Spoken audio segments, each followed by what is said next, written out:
కమలాపురం నుంచి ఈ ప్రాంతాల నుంచి పెద్ద ఎత్తున తెలుగుదేశానికి చెందినటువంటి కార్యకర్తలనండి రౌడీలనండి వచ్చి క్యూలో నిలబడి పులివెందుల్లో ఓట్లు వేస్తున్నటువంటి దృశ్యాలు మనం చూస్తున్నాం. రామసుబ్బారెడ్డి గారు జమ్మలమడుగు మాజీ శాసనసభ్యుడు మాజీ మంత్రి, ఆయన ఒక ప్రెస్ మీట్ పెట్టి చాలా వివరంగా చెప్పాడు. ఫోటోలు కూడా రిలీజ్ చేశాడు. ఇదిగో ఈ ఓటు వేస్తున్నవాడు పులివెందుల్లో పలానా గ్రామంలో ఓటు వేస్తున్న వ్యక్తి ఆ ప్రాంతపు వ్యక్తి కాదు, మా జమ్మలమడుగు నుంచి వెళ్ళిన పలానా సుబ్బారావు అని చెప్పాడు. ఇంతకన్నా సాక్ష్యాధారాలు ఏం కావాలని అడుగుతా ఉన్నా. పులివెందుల్లో ఉన్నటువంటి 10,601 ఓట్లలో మరి ఎన్ని పోలైనయో సాయంత్రానికి తెలుస్తుంది, కానీ మోర్ దాన్ 50% పక్క గ్రామాల నుంచి, అంటే ఆ సెగ్మెంట్లో లేనటువంటి ఓటర్లు వచ్చి తమ ఓటు హక్కును వినియోగించుకున్నారు. అంటే పులివెందుల సెగ్మెంట్లో ఉన్నటువంటి వారు ఓటు హక్కును వినియోగించుకోలేకపోయారు. ఇది జరుగుతున్నటువంటి విధానం. దీనికి ప్రధానమైన కారణం ఏంటంటే పోలీసు యంత్రాంగం. పోలీసు యంత్రాంగం ఏం చేస్తున్నారంటే వైసీపీకి సంబంధించినటువంటి నాయకులు ఎవరిని కూడా బూతుల దగ్గరికి వెళ్ళకోకుండా చేసేటటువంటి కార్యక్రమం, ఇంక్లూడింగ్ జడ్పీటీసీగా పోటీ చేస్తున్నటువంటి పులివెందుల అభ్యర్థిని కూడా తిరిగే ప్రశ్న లేదు. ఒక విచిత్రమైన విషయం ఏంటంటే పొద్దున మా పార్లమెంటు సభ్యులు అవినాష్ గారిని అరెస్ట్ చేశారు. పొద్దున అరెస్ట్ చేసి ఎక్కడ తీసుకెళ్తున్నారో తెలియదు, కారు ఎక్కించుకు తీసుకెళ్లారు. తిప్పే కార్యక్రమం అంతా చేశారు. తిప్పిన తర్వాత అక్కడ ఎర్రగొండలో అక్కడ మా సుధీర్ రెడ్డి గారు మాజీ ఎమ్మెల్యే గారి కంట పడింది. ఏందండి అన్యాయం, ఎక్కడికి తీసుకువెళ్తారు కారులో మీరు, ఆయనకి సర్వైకల్ స్పాండిలోసిస్ ఉంది, దానికోసం మీరు కారులో తిప్పుతూ ఉంటే ఆరోగ్యం దెబ్బతినిద్దని అడ్డగిస్తే అక్కడి నుంచి ఆయన ఇంటికి తీసుకెళ్లారు. ఆయన ఇంటికాడ కూర్చోబెట్టారు. మళ్ళీ తర్వాత వదిలేశారు. మళ్ళా వచ్చేసి పులివెందులో తన ఆఫీసులో కూర్చున్నాడు, వైఎస్ఆర్ కాంగ్రెస్ పార్టీ ఆఫీసులో. ఇందులో మన గురువు గారు వెళ్ళాడు. గురువుగారు తెలుసుగా, పత్యాపారం చేసే గురువు గారు, డిఐజీ గారు, వీళ్ళు అక్కడ కూర్చున్నాడు. ఇక్కడేమో ఘోరంగా పక్క నియోజకవర్గాల నుంచి ఓటర్లు కాని వారు వచ్చి ఓట్లు వేస్తుంటే వారి గురించి పట్టించుకోకుండా అవినాష్ రెడ్డి గారి దగ్గరికి వెళ్ళి కూర్చున్నాడు. సాయం దాకా కూర్చుంటా అంటే అక్కడ ఎందుకో మరి దేనికోసం కూర్చుంటాడో నాకు అర్థం కాల. 2 సెగ్మెంట్స్లోనూ ఆయన పరిధిలో ఉన్నటువంటి 2 సెగ్మెంట్స్లోనూ విచ్చలవిడిగా దొంగ ఓట్లు వేస్తున్నారు. పోలీసులందరికీ చెప్పేసినట్టున్నాడు కవాయి నుంచి కింద దాకా, ఇవాళ వరకు మీరు కాకి దుస్తులు వేసుకున్నామని మర్చిపోండి, ఇవాళ తెలుగుదేశం దుస్తులు వేసుకున్నట్టుగా గుర్తుపెట్టుకోండి. అందువల్ల ఎవరైతే వైసీపీ ఓటర్ అనుకుంటాడో వాడు రాని మాకండి, ఎవడైతే తెలుగుదేశానికి ఓటేస్తాడనుకుంటాడో వాడిని తీసుకెళ్ళి మర్యాద చేసి ఓటేసేయండి, వాడు ఓటర్ కాకపోయినా సరే అనేటువంటి పద్ధతుల్లో డిఐజీ ప్రవీణ్ కోయా ప్రవీణ్ గారు తెలుగుదేశం పార్టీ ఏజెంటుగా, తెలుగుదేశం పార్టీ కార్యకర్తగా ఎన్నిక జరిపే కార్యక్రమం చేస్తున్నారంటే ఇంతకన్నా సిగ్గుచేటు ఈ ప్రజాస్వామ్యంలో ఏమైనా ఉందా అని అడుగుతా ఉన్నా.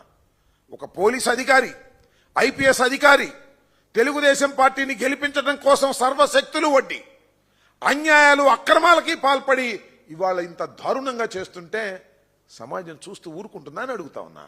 ఈ కోయా ప్రవీణ్ ఐపీఎస్ని ప్రజలు మర్చిపోరు. ప్రజలే కాదు, ప్రజాస్వామ్యవాదులు ఎవ్వరూ మర్చిపోరు. వాళ్ళకేం డైరీలు ఉండవు, బుర్రలోనే ఉంటారు. చంద్రబాబు నాయుడు గారు ఏం చెప్తే అదే పోలీసులు ఏం చేయాలండి?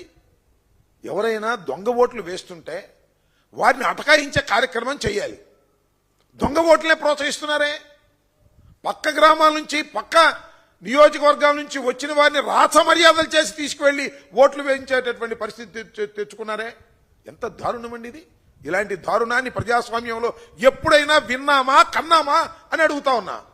అరే ఓటర్ బతిమలాడుతున్నాడండి, అయ్యా నా ఓటు హక్కును వినియోగించుకోవాలి అని పోలీసులు కాళ్ళు పట్టుకుని బతిమలాడుతున్నా, కుదరదు, మా వాళ్ళు వేరే వచ్చారు, పక్క గ్రామాల నుంచి పక్క ఊళ్ళ నుంచి వచ్చారు, వాళ్లే ఓట్లేస్తారు, వాళ్లే గెలిపిస్తారు అనేటువంటి పద్ధతుల్లో ఇవాళ ఎన్నిక జరుగుతూ ఉంది. ఇవాళ ఏంటండి, కాంగ్రెస్ వైఎస్ఆర్సీపీ కాంగ్రెస్ ఆఫీసులో పులివెందుల్లో అవినాష్ రెడ్డి గారు పార్లమెంటు సభ్యుడు కూర్చుంటే అన్ని తిప్పిన తర్వాత మీరు వదిలేసిన తర్వాత వచ్చి ఆఫీసులో కూర్చుంటే కోయ ప్రవీణ్ గారు వెళ్ళిపోతాడండి. పెద్ద బందోబస్తు తీసుకు వెళ్ళిపోతాడు, ఒక మిలిటరీ బందోబస్తు తీసుకెళ్ళినట్టుగా వెళ్ళిపోయి నేను నీ దగ్గరే కూర్చుంటానంటాడు. అక్కడ ఉన్నటువంటి వారిని చెదరగొట్టే కార్యక్రమం. ఒక డిఎస్పీ అంటున్నాడు, నా కొడక కాల్చి పారేస్తా, ఇక్కడ ఉంది కాకి దుస్తులు. కాల్చి పారేయడానికి కాకి దుస్తులు ఇచ్చారా నీకు? ఎవరి డిఎస్పీ గారు, ఆయన పేరేదో గుర్తులేదు, నేను చూసేప్పుడే వీడియోలో. కాల్చి పారేస్తా నా కొడకల్లారా. తిరిగి వాడంటే నీకేంటి అహంకారం? దుస్తులుందని అహంకారమా? లేదా చంద్రబాబు నాయుడు గారు నీకు చెప్పాడని అహంకారమా? లేకపోతే నీ డిఐజీ ప్రవీణ్ గారు చెప్పారని అహంకారమా? కాల్చి పారేస్తానంటాడు. ఏంటి నాకు అర్థం కాలేదు. ఇప్పుడు కాల్చాలి, ఇప్పుడు ఫైర్ చేయాలి, ప్రాణాపాయ పరిస్థితుల్లో ఫైర్ చేయాలి. అరే వాళ్ళ ఆఫీస్ దగ్గరికి వెళ్ళి అవినాష్ రెడ్డిని లోపల కూర్చోబెట్టి అక్కడ కూర్చుని బయట ఉన్నటువంటి జనాన్ని కాల్చి పారేస్తా అనేటువంటి బెదిరింపులు బెదిరించి ఏదో ఒక విధంగా ఈ చిన్న ఎన్నికలో 10,601 ఓట్లు కలిగినటువంటి ఎన్నికల్లో వైఎస్ఆర్ కాంగ్రెస్ పార్టీని ఓడించి తెలుగుదేశం పార్టీని గెలిపించి మీ కాకి దుస్తులకు న్యాయం చేయాలని మీరు అనుకుంటున్నారా? ఎందుకే కాకి దుస్తు వదిలేయండి బాబు, పచ్చ చొక్కాలు వేసి తిరగండి.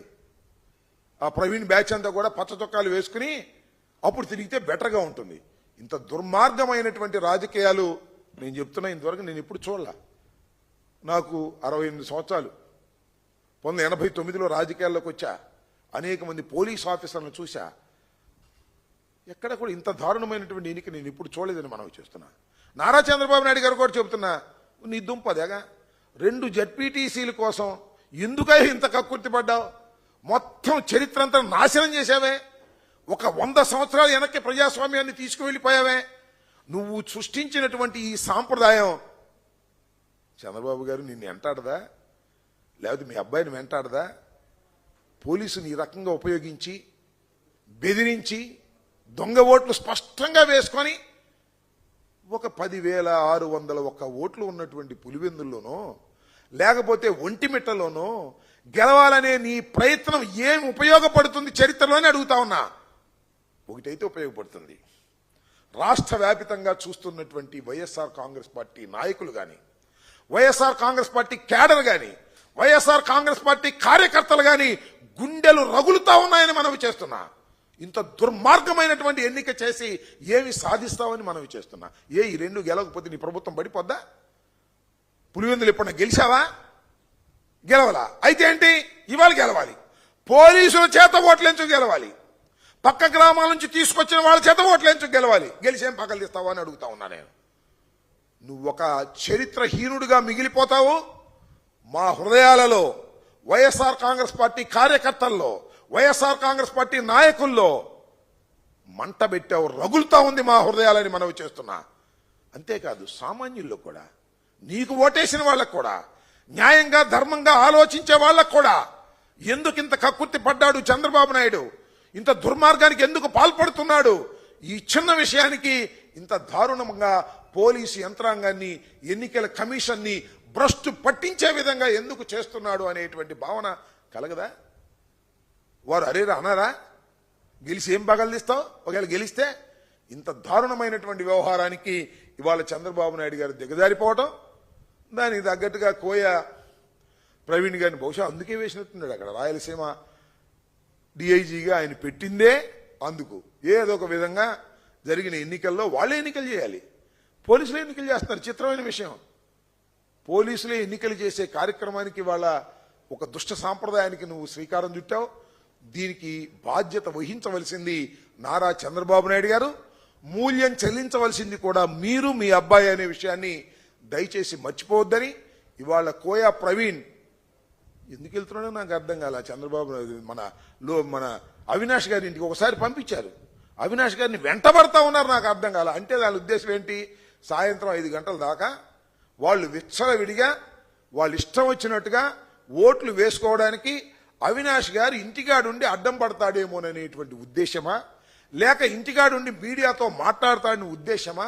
ఎందుకోసం మీరు 5 గంటల దాకా ఆయన నిర్బంధించేటటువంటి కార్యక్రమం చేస్తున్నారు? 2 సార్లు వదిలేసిన తర్వాత అని ఈ సందర్భంగా నేను మనవి చేస్తున్నా. అంతేకాదు అరే ఎంతమంది అండి 20 కార్లు 30 కార్లు పెట్టుకుని జమ్మలమడుగు ఎమ్మెల్యే గారు తిరుగుతూ ఉంటే దాన్ని పట్టించుకోరు. అక్కడేమో రాంప్రసాద్ రెడ్డి అక్కడికి వచ్చి ఆ బూతులో దూరతంటే దాన్ని పట్టించుకోరు. అవినాష్ రెడ్డి మాత్రం వెళ్ళకూడదు, వాళ్ళు మాత్రం ఇష్టంగా తిరగాలి. ఇది పోలీస్ ప్లాన్. పోలీస్ ప్లాన్ అనడం కంటే కోయా ప్రవీణ్ గారి ప్లాన్ ఇది. ఈ ప్రకారంగా చేసి సక్సెస్ఫుల్ గా చంద్రబాబు నాయుడు గారి దగ్గర శభాష్ అనిపించుకోవాలనేటువంటి ప్రయత్నం చేస్తున్నాడు తప్ప ఒక ఐపీఎస్ ఆఫీసర్గా, ఒక కాకి దుస్తులు ధరించినటువంటి వ్యక్తిగా ఉద్యోగ ధర్మాన్ని నిర్వర్తించడంలో పూర్తిగా విఫలమై తెలుగుదేశం జెండాని మోస్తున్నటువంటి ఈ పోలీస్ ఆఫీసర్ను చూస్తుంటే నిజంగా సిగ్గేస్తుంది.